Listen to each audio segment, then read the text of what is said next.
Welcome. आप देख रहे हैं बॉलीवुड रिपोर्टर और मैं हूं आपके साथ सोनाली। हाजिर हूं बॉलीवुड की अप टू डेट खबरों के साथ फिर एक बार। तो चलिए करते हैं आज के शो की शुरुआत और आपको दिखाते हैं बॉलीवुड रिपोर्टर की टॉप न्यूज। सलमान के बाद अब रणबीर कपूर को मिला चैंपियंस का ऑफर। आमिर खान की फिल्म में लीड रोल प्ले करेंगे Saawariya actor. Bollywood actor Aamir Khan फिल्म लाल सिंह चड्ढा के फ्लॉप होने के बाद से ही एक्टिंग से दूरी बनाए हुए हैं। पिछले साल आमिर ने एक प्रेस कॉन्फ्रेंस के दौरान ऐलान किया था कि वो एक्टिंग से कुछ दिनों का ब्रेक ले रहे हैं। हालांकि वो बतौर प्रोड्यूसर आने वाले दिनों में फिल्मों से जुड़े रहेंगे। इसी कड़ी में एक्टर काफी दिनों से अपनी फिल्म चैंपियंस के लिए स्टार कास्ट की तलाश कर रहे हैं। इस साल की शुरुआत में खबरें आई थी कि आमिर चैंपियंस में सलमान को बतौर एक्टर कास्ट करना चाहते हैं। दोनों के बीच इस रीमेक को लेकर बातचीत भी हुई थी, लेकिन अब खबरें हैं कि सलमान ने इस फिल्म को करने से मना कर दिया है, जिसके बाद अब आमिर ने चैंपियंस के लिए रणबीर कपूर को अप्रोच किया है। रिपोर्ट्स के मुताबिक चैंपियंस के हिंदी रीमेक की अनाउंसमेंट इसी साल मार्च के महीने में होने वाली थी। आमिर ने इस फिल्म में लीड रोल निभाने के लिए सलमान खान को अप्रोच किया था। वहीं सलमान खान भी चैंपियंस के रीमेक में काम करने के लिए काफी एक्साइटेड थे। हालांकि बाद में उन्हें रियलाइज हुआ कि ये फिल्म उनके दूसरे प्रोजेक्ट्स के बीच आ रही है। यही कारण है कि सलमान ने अब इस फिल्म को छोड़ने का फैसला लिया है। लेटेस्ट रिपोर्ट की माने तो सलमान के इस प्रोजेक्ट से बाहर होने के बाद अब आमिर ने रणबीर कपूर से कांटेक्ट किया है। बताया जा रहा है कि रणबीर को भी फिल्म का नरेशन सुनने के बाद पसंद आया है। अगर सब कुछ ठीक रहता है तो रणबीर चैंपियंस में लीड रोल निभाएंगे। आपको बता दें कि आमिर खान के प्रोडक्शन बैनर तले बन रही चैंपियंस एक स्पेनिश फिल्म का रीमेक है, जिसका डायरेक्शन RS प्रसन्ना करेंगे। उम्मीद है कि ये फिल्म साल 2024 के आखिर तक थिएटर्स में दस्तक देगी। रणबीर कपूर के वर्क फ्रंट की बात करें तो वो इन दिनों अपनी अपकमिंग फिल्म एनिमल की शूटिंग में बिजी हैं। इसके अलावा वो जल्द ही इंडियन क्रिकेटर सौरव गांगुली की बायोपिक पर काम करेंगे। Bureau report.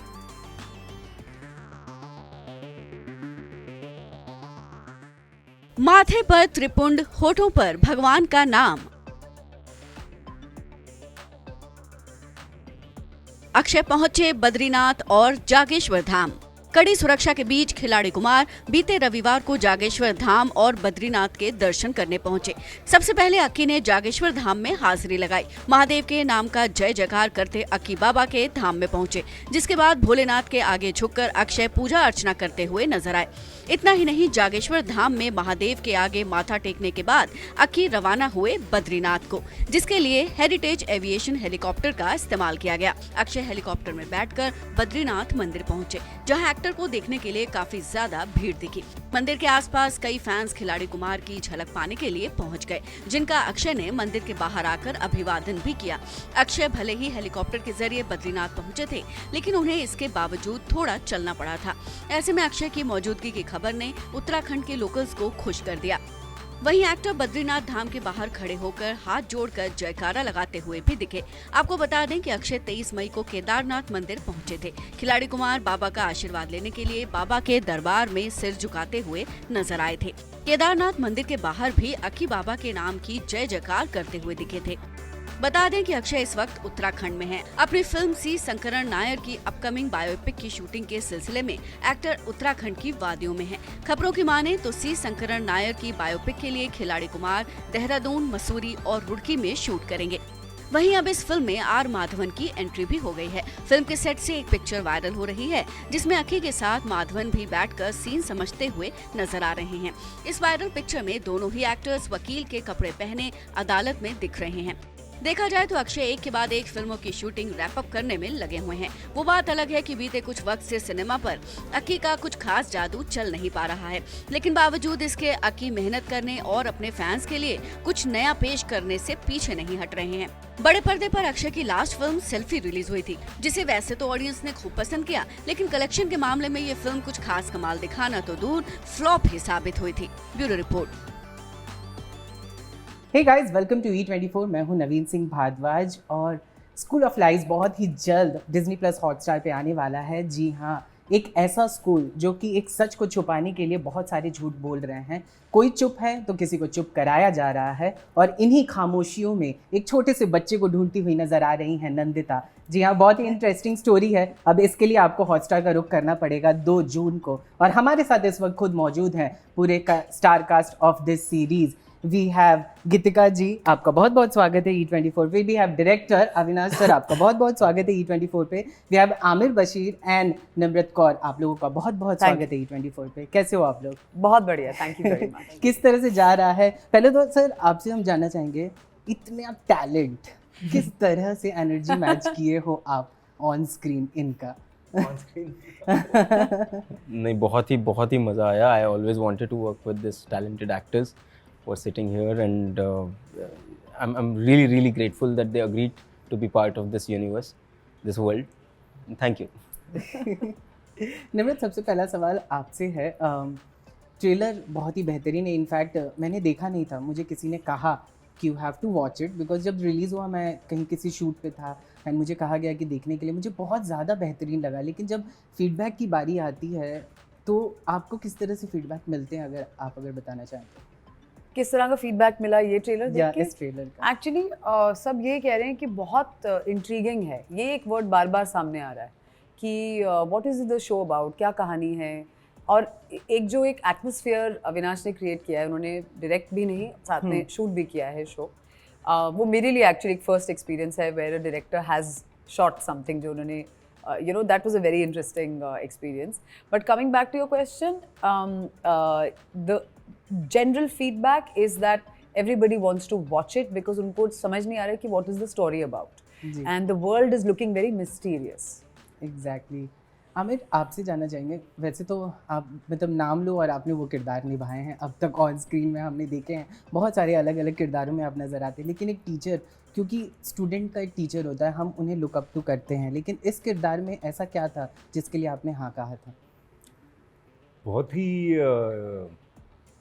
उलझा हुआ और बहुत ही कॉम्प्लेक्स कैरेक्टर है, जो मतलब नॉर्मली ऐसा न पढ़ने को मिलता है, ना एक्ट आउट करने को मिलता है। तो ये मेरे लिए सबसे बड़ी अपील थी इस कैरेक्टर की कि ये सिर्फ टीचर नहीं है, ये जो एक लेवल का कैरेक्टर होता है उससे मुझे सबसे बड़ा डर लगता है कि ये डैडी है, ये फ्रेंड है, ये टीचर है।